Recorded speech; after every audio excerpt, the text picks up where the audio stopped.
वेद पुराणों में मुक्ति का वर्णन मिलता है। आखिरकार वह मुक्ति कैसे प्राप्त होती है। कहा जाता है कि जब मनुष्य धरती पर जन्म लेता है तो उसके ऊपर 3 ऋण हो जाते हैं। इनमें से पहला ऋण है ऋषि ऋण, और दूसरा है देव ऋण, और तीसरा है पितृ ऋण। इन ऋणों को चुकाए बिना मनुष्य मुक्ति प्राप्त नहीं कर सकता, परंतु इन ऋणों को चुकाने के कुछ आसान तरीके हैं। कहा जाता है कि ऋषि ऋण को हम वेद पुराणों को सुनकर, पढ़कर और उनका प्रचार प्रसार कर कर हम ऋषि ऋण से मुक्त हो सकते हैं। और दूसरा आता है देव ऋण। देव ऋण देवताओं का ऋण होता है। कहा जाता है कि जब हम यज्ञ, हवन, दान, पुण्य करते हैं तो हम देव ऋण से मुक्त हो जाते हैं। और तीसरा ऋण है पितृ ऋण, जो हमारे पूर्वजों का ऋण होता है।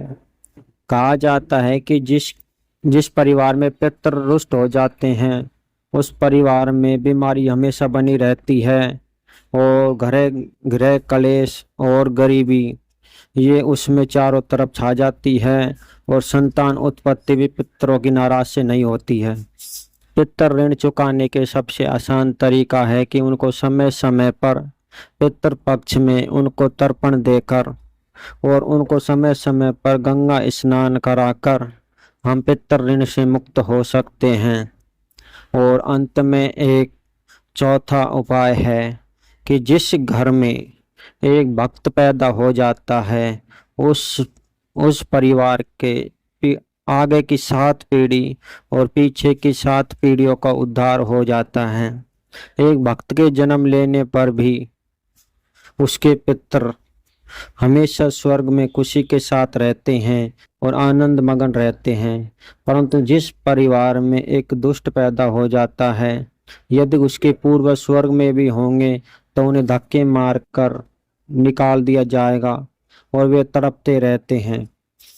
परंतु एक भक्त के जन्म लेने पर उनको असीम शांति की प्राप्ति होती है और उन्हें सभी सुखों को प्रदान किया जाता है।